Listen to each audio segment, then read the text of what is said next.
Hello everyone, health और weight loss journey में आपका स्वागत है। और आज का टॉपिक है ग्लूटेन एलर्जी।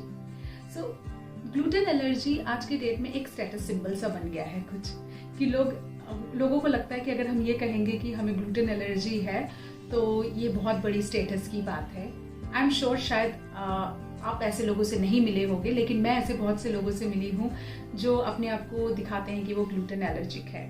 तो वीडियो के एंड में आपको पता चल जाएगा कि आप कैसे आइडेंटिफाई कर सकते हो कि किसी को ग्लूटेन एलर्जी है या नहीं है। नाउ ग्लूटेन एलर्जी जब हम लोग बातें करते हैं तो ये ग्लूटेन आता कहाँ से है, ये है क्या? Gluten is a type of protein जो हमें वीट, राई या बार्ली से मिलता है।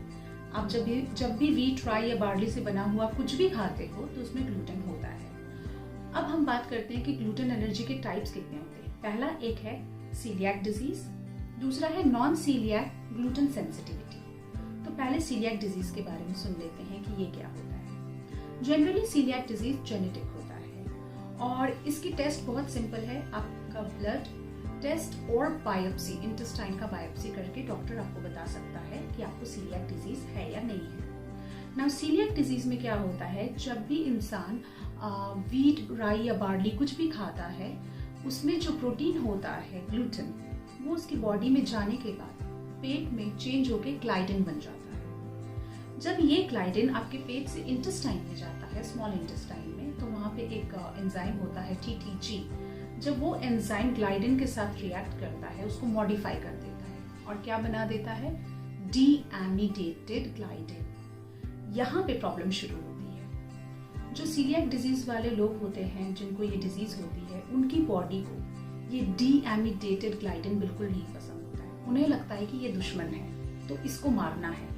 अब उनके इम्यून सेल्स क्या करते हैं, उसको मारने में रेडी हो जाते हैं, उसको मारते हैं, उससे भगाना चाहते हैं। और होता ये है कि कोलैटरल डैमेज होता है वहाँ पे। किसको होता है डैमेज?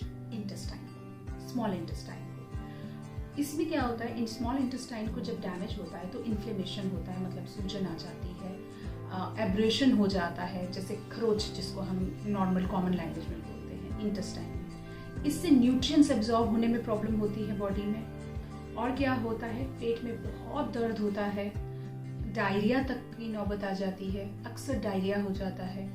और यही जो एंटीबॉडीज है, ये जब आपकी स्किन में ट्रैवल करते हैं, घुटने और कोहनी पे स्पेशली बहुत ज़्यादा ब्लिस्टर्स या रैशेज आने शुरू हो जाते हैं, दाने। और अगर इसे ट्रीट ना किया जाए तो ये बढ़ता ही चला जाता है। सो condition can go very worst. Now इसीलिए क्या करते हैं डॉक्टर्स, सीलियाक डिजीज वाले पेशेंट्स को ग्लूटेन फ्री डाइट खाने को बोलते हैं, मतलब वीट, राई और बार्ली को टोटली बॉयकॉट करना पड़ता है। नाउ अब हम देखते हैं कि what is non coeliac gluten sensitivity और एलर्जी। इसमें क्या होता है, लोगों को ग्लूटेन से प्रॉब्लम नहीं होती है और जब आप वीट, राई और बार्ली लेते हो तो सिर्फ आपको ग्लूटेन नहीं मिलता है, आपको कार्ब्स भी मिलते हैं, वाइटामिन्स भी मिलते हैं। तो जिस टाइप का कार्ब्स होता है इसमें, उसको कहते हैं फॉर्मेट्स, जो मोस्ट कॉमनली होता है फॉर्मेट्स। अब ये फॉर्मेट जो है नॉन सीलियाक डिजीज वाले बॉडी को, जिनको ग्लूटेन सेंसिटिविटी भी हम बोलते हैं, उनको क्या होता है, ये फॉर्मेट उनकी बॉडी को नहीं पसंद है। क्यों नहीं पसंद है? क्योंकि वो फॉर्मेट को डाइजेस्ट नहीं कर पाते हैं। अब जब वो फॉर्मेट को डाइजेस्ट नहीं कर पाते हैं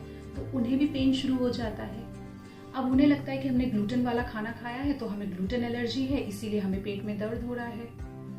तो वो क्या करते हैं, वो ग्लूटेन फ्री डाइट में चले जाते हैं। जब वो ग्लूटेन फ्री डाइट में चले जाते हैं तो उन्हें राहत मिल जाती है, आराम मिल जाता है, क्योंकि मोस्टली ग्लूटेन फ्री डाइट में फॉर्मेट्स नहीं होता है तो, या क्वांटिटी बहुत कम होती है, तो उनको वो प्रॉब्लम से आराम मिलती है। तो उन्हें लगता है कि हाँ, हमें ग्लूटेन एलर्जी था और ग्लूटेन फ्री डाइट में जाने के बाद हम बिल्कुल अब ठीक हो रहे हैं। तो क्रेडिट ग्लूटेन को वहां मिल गया कि हाँ, ग्लूटेन फ्री डाइट को मिल गया, लेकिन एक्चुअली प्रॉब्लम थी फॉर्मेट की। इसका डायग्नोसिस बहुत डिफिकल्ट होता है, लंबा कॉम्प्लिकेटेड प्रोसीजर होता है जो डॉक्टर ही आपको बता सकते हैं। Now there is a very very very small percentage of people जिनको सीलियाक डिजीज नहीं है लेकिन उन्हें ग्लूटेन एलर्जी है।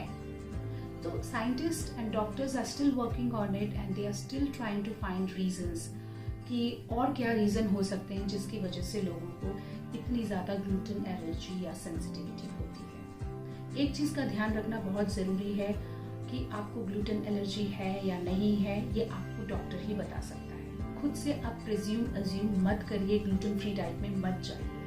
इसके 2 रीजंस हैं। पहली चीज, gluten free diet is very very difficult, क्योंकि आप राई और बार्ली को तो शायद अवॉइड कर सकते हो, लेकिन हमारे डाइट का, हमारी डेली डाइट का एक बहुत मेजर पोर्शन वीट हो जाता है।